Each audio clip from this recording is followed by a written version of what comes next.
नमस्कार, स्वागत है साहित्यिक झरोका चैनल पर। आज हम करेंगे लीलाधर जगूड़ी की कविता वृक्ष हत्या। इस कविता के माध्यम से कवि ने वृक्षों की कटाई पर अपने मन के भाव व्यक्त किए हैं, या कह सकते हैं कि आक्रोश व्यक्त किया है। दिन प्रतिदिन वृक्षों की कटाई के कारण जो प्रदूषण की समस्या है वो बढ़ती ही चली जा रही है, और इससे केवल एक क्षेत्र नहीं अपितु संपूर्ण धरा इससे प्रभावित है, संपूर्ण पृथ्वी इससे प्रभावित है। और इसी समस्या को आधार बनाकर इस काव्य की रचना की गई है। यहाँ पर वृक्षों की कटाई नहीं अपितु हत्या की जा रही है। इस भाव को व्यक्त करते हुए कवि क्या कहते हैं, तो आइए देखते हैं, कविता के माध्यम से जानने का प्रयास करते हैं। मुझे ही देखने पड़ेंगे अपनी छोटी छोटी आंखों से बड़े बड़े कौतुक। मैं ही हूं वह स्प्रिंगदार कुर्सी के सामने टंगा हुआ वसंत का चित्र।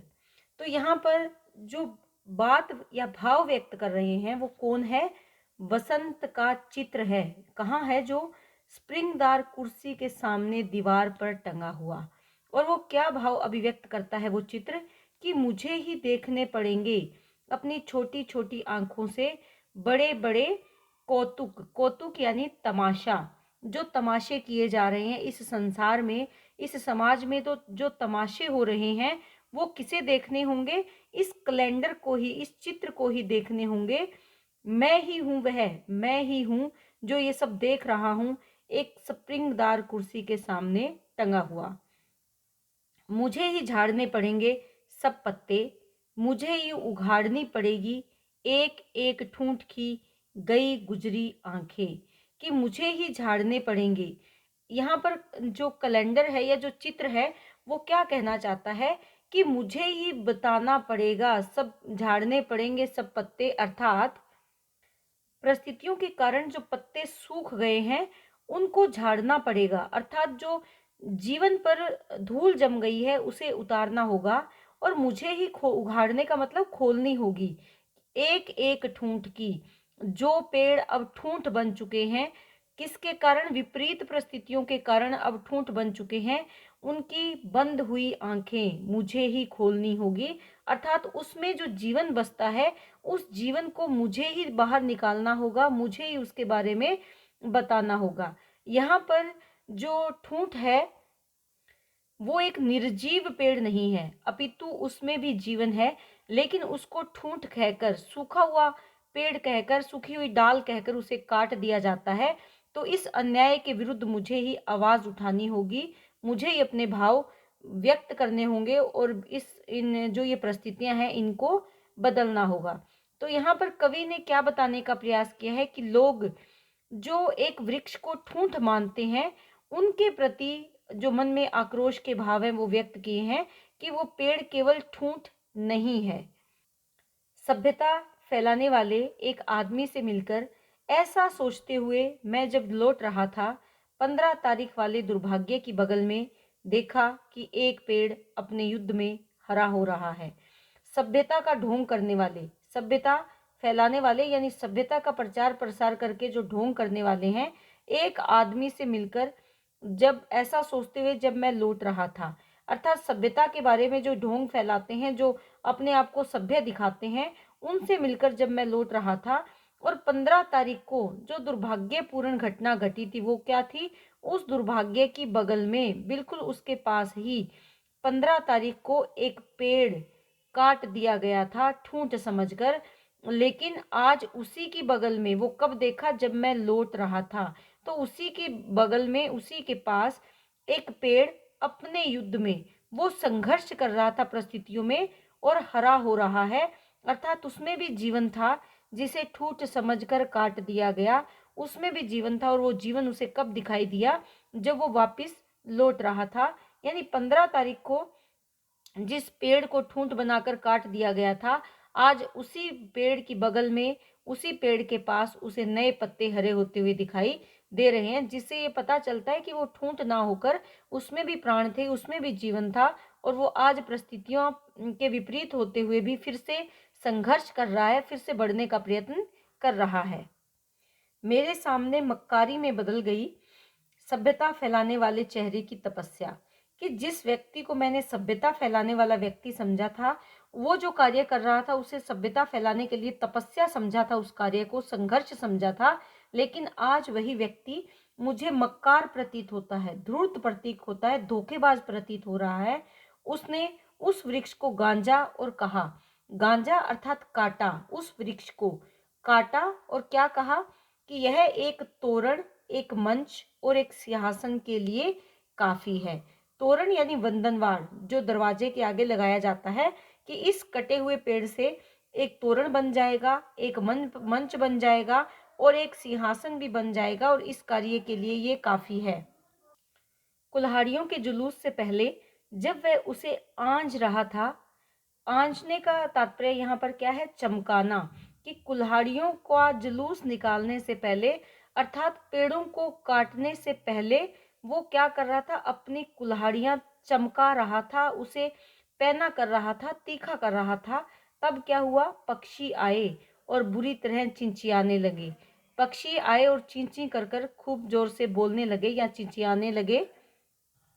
उसने कहा, पक्षियों का कलरव, उसने, किसने, जो पेड़ काटने वाले लोग थे, जो सभ्यता का प्रचार करने वाला व्यक्ति है, उसने कहा कि पक्षियों का जो ये कलरव है, पक्षियों की जो ये ध्वनियां हैं, बोलने की जो आवाजें हैं, पक्षियों का समूह गान सुनो। और पक्षियों का जो ये समूह गान इकट्ठे होकर जो चिंचिया रहे हैं, जो गान कर रहे हैं, उसे सुनो। मैंने कहा, ये अपने घोंसलों के लिए रो रहे हैं। उस व्यक्ति ने, जो सभ्यता का झूठा ढोंग कर रहा है, उसने उस समूह गान को अपनी प्रशंसा में माना या अपने पक्ष में माना, लेकिन मैंने कहा ये अपने घोंसलों के लिए रो रहे हैं, अर्थात जब ये पेड़ कट जाएगा तो इनके घोंसले भी समाप्त हो जाएंगे और उसी बात को ध्यान में रखकर ये पक्षी चींची कर रहे हैं या कलरव कर रहे हैं। ये इस साल के फल फूल और पत्ते, ये इस साल के जो पक्षी है वो केवल अपना स्वार्थ नहीं सोच रहे, बल्कि वो सोच रहे हैं कि आने वाले समय में, आने वाले साल में इस पेड़ पर फूल भी लगेंगे, फल भी लगेंगे और पत्ते भी हरे होंगे। देख रहे हैं इस करवट लेते पेड़ के अंदर कि वो इस पेड़ को केवल एक ठूंठ नहीं समझ रहे, बल्कि वो इसमें जीवन को करवट लेते हुए देख रहे हैं, फल के माध्यम से, फूल के माध्यम से और पत्तों के माध्यम से। जबकि तुम लकड़ी देख रहे हो, अर्थात तुम कौन, जो सभ्यता का प्रचार प्रसार करने वाले व्यक्ति हैं, जो मकार धोखेबाज व्यक्ति हैं, वो उस पेड़ में केवल लकड़ी को देखते हैं, नव जीवन को नहीं देखते, जो फूल फल और पत्तों के माध्यम से पक्षी देख सकते हैं, वो जीवन लकड़ी प्राप्त करने वाला व्यक्ति नहीं देख सकता। उछल मेरे रक्त उछल, और कवि उन दोनों की बातें, किसकी बातें, सभ्यता का झूठा प्रचार करने वाले व्यक्ति की बातें और दीवार पर लगे वसंत के चित्र की बातें सुनकर, उछल मेरे रक्त उछल, एक साधारण मानव के तौर पर वो अपने आप को संबोधित करते हैं कि मेरे रक्त, तुम कुछ उफान खाओ, अपने भीतर कुछ गर्मी लाओ और इस छल की रक्षा में व्यवधान पैदा कर। और जो छल, समाज के जो लोग कपट कर रहे हैं, छल कर रहे हैं पर्यावरण और प्रकृति के साथ, उसकी रक्षा के लिए कुछ व्यवधान पैदा कर, उनकी मार्ग में रुकावट बनो, उसकी रक्षा करो। किसकी रक्षा, पेड़ों की, प्रकृति की, पर्यावरण की रक्षा करो और छल करने वाले व्यक्तियों के मार्ग में रुकावट बनो, व्यवधान यानी रुकावट पैदा करो। मुझको एक ही गम है कि जितनी भी हो उथल पुथल कम है। तो यहाँ पर कवि क्या कहते हैं कि उसे केवल एक ही गम है, एक ही दुख है, जितनी भी हो, जितनी ज्यादा उथल पुथल हो कम है। किसके लिए, ऐसे दुष्प्रचार करने वाले लोगों के जीवन में या सभ्यता के विकास के नाम पर प्रकृति को धोखा देने वाले लोगों के जीवन में जितनी भी उथल पुथल मचाई जाए वो ही कम है। लेकिन कवि को इस बात का दुख है कि ऐसा हो नहीं रहा, बल्कि प्रकृति को धोखा देने वाले लोग ही इस सभ्यता का प्रचार प्रसार करने में लगे हैं या अपने आप को सभ्यता के सच्चे प्रचारक मान रहे हैं और साधारण लोगों को धोखा दे रहे हैं। तो इस कविता के माध्यम से हमने जाना कि किस प्रकार समाज के ऐसे लोग भी हैं जो प्रकृति के विकास के नाम पर या उसे सभ्यता के विकास के नाम पर हरे भरे पेड़ को भी ठूंठ करार देकर उसको काट दिया जाता है और अपने स्वार्थ पूर्ति में मंच का निर्माण, वंदनवार का निर्माण, इस प्रकार के कार्यों में उसका उपयोग किया जाता है। जबकि वो पेड़ भी जीवनदायिनी है, किसके लिए, पक्षियों के लिए, मानव के लिए, तो यहाँ पर बताना चाहते हैं कि हमें ऐसे लोगों के जीवन में ऐसे लोगों के मार्ग में रुकावट बनना चाहिए, उन्हें रोकना चाहिए और इस प्रकृति का संरक्षण करना चाहिए ताकि संसार को, इस पृथ्वी को, इस धरा को बचाया जा सके। तो कविता के माध्यम से सबसे पहली बात तो अगर हम जो जानी, वो सभ्यता के विकास के नाम पर जो प्रकृति को धोखा देने वाले लोग हैं उनका विरोध किया है। भाषा खड़ी बोली हिंदी है, सहज है, सरल है, तत्सम तद्भव दोनों प्रकार की शब्दावली का इन्होंने प्रयोग किया है और सर्वत्र कविता में प्रसाद गुण है।